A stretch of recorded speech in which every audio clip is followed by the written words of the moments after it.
difference in Game 3 defensively for you guys. How can that approach carry over? What do you guys need to do for that approach to carry over into Game 4 in defending the Celtics? You know, I mean, both teams are just trying to get stops. The more stops you can get, you know, for us, we play off of our defense, play with the court spread, play aggressive. It's what we've done, you know, every day, all day. And so it's the same recipe for both of us. We got to get stops. During that third quarter, Bobby had a couple of those end-to-end runs that he just tends to have. Just what do you think of his effort, being able to get back in transition? I think there's a block, I think there's a rebound, just to compete like that. Yeah, no, I mean, that's his ability to change ends is big. You know, and I think the importance of our team in transition defense to get back, you know, there's going to be plays, there's going to be things that happen, and you got to change quickly, get back to defense. Brown in the open court is really good. Brown attacking, them shooting threes. You know, so he, you know, Bobby in particular, but all of us, we got to change ends quickly. And then offensively, same. Bobby can get to the corners. You know, Bobby great, you know, run in the middle, catch, kick to the corner. You know, he gives us, you know, a big that can play fast with everybody else. Giannis said after game 2, he's got to figure out to find, you know, opportunities to score. And looked like he did in game 3. Where did you see him kind of discover that he can, you know, do in this series and find points for himself? A little bit of everything. You know, he's another guy when we're getting stops. He's at his best. We're at our best. You know, he played through the post, was effective there, played through the elbows. He plays everywhere. As a screener in pick and roll, as a ball handler in pick and roll. He does a little bit of everything. And we got to keep mixing the looks and, you know, him keep being aggressive, but everybody be aggressive around him also. He's going to embrace contact, and, you know, that can go two ways. It can draw fouls on the defense or it can, you know, put him in foul trouble. How does he kind of find that line between, you know, charging or, you know, drawing blocking fouls? I mean, he just plays. There was a lot of talk yesterday about the physical nature of this series. Does it remind you, or is it comparable to any series you've been involved in the past, just in terms of the level of physical play? Or? No, I mean, I feel like this is it's the same song and dance every. You know, it doesn't matter who's playing, whether you're in the East or the West. At some point, the playoffs get physical. Both teams get familiar with each other. Players understand it. Coaches understand it. So I think it's a common theme. You know, if you were covering another series, I bet they're talking about the same thing. So, you know, it's just part of playoff basketball, and, you know, it feels and looks very familiar to me. What has Wes shown you defensively in these 3 games? Yeah, you know, we talk about just Wes has an attention to detail. He has, you know, he embraces taking the tough matchups. Like, you know, I mean, I think there's something to be said when, you know, you understand the challenge, you understand how great the players are in this league, but you can't wait to try and make it hard on him, make it difficult. So he has a mindset, and then the attention to details, to me, always what you know, the two things that kind of stand out to me. Was that like with film study or like with moves in the game?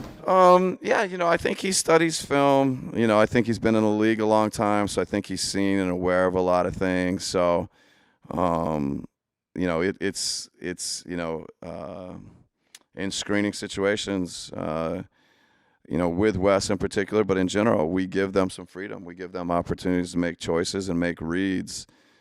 Just like a point guard would make a read in an offensive set. You know, he's got opportunities to make reads, and doesn't mean he's going to be perfect.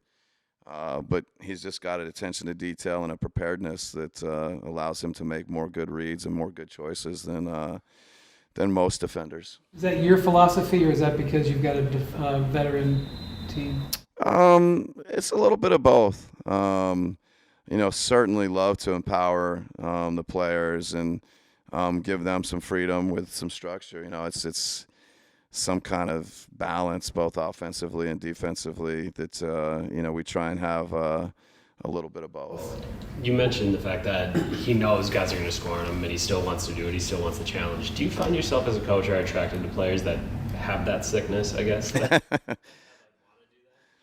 Yeah, I mean, I think, you know, we always use the word competitive, that competitiveness, you know, that toughness, and it's probably borderline, whatever word you want to use. I'm not going to repeat it or say it again, but yeah, we're attracted to guys like that. We think they're competitors, is what they are. Is how we'd probably phrase it.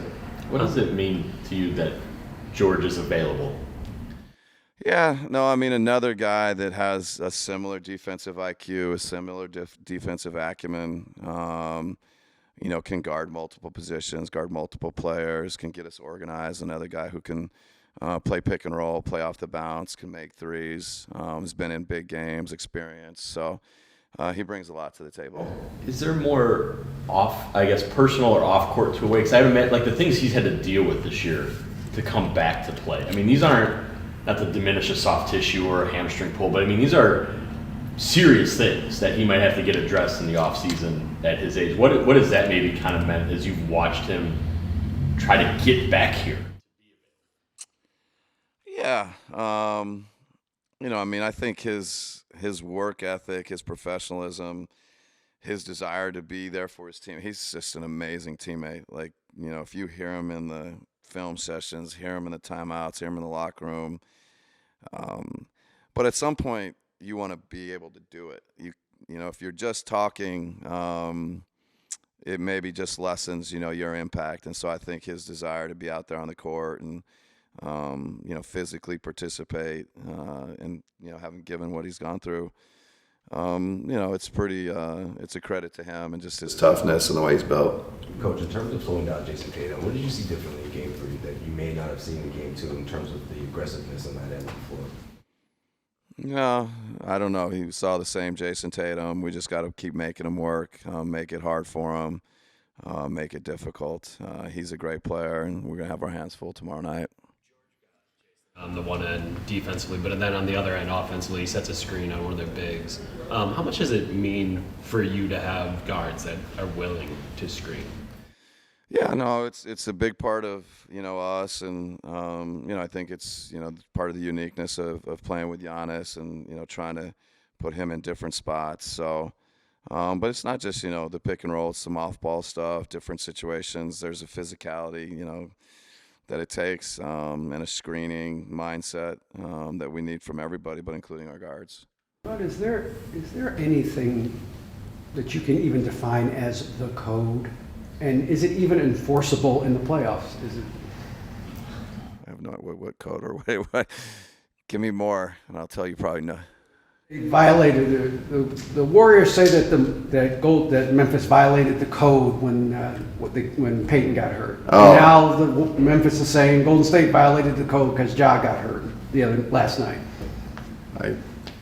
So I have to admit, I know about the first one. I didn't know that Ja got hurt last night.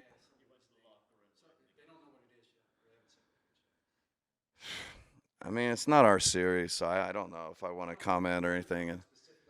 Yeah, there's just, I think there's a competitiveness and a physicality that's respected, that's expected.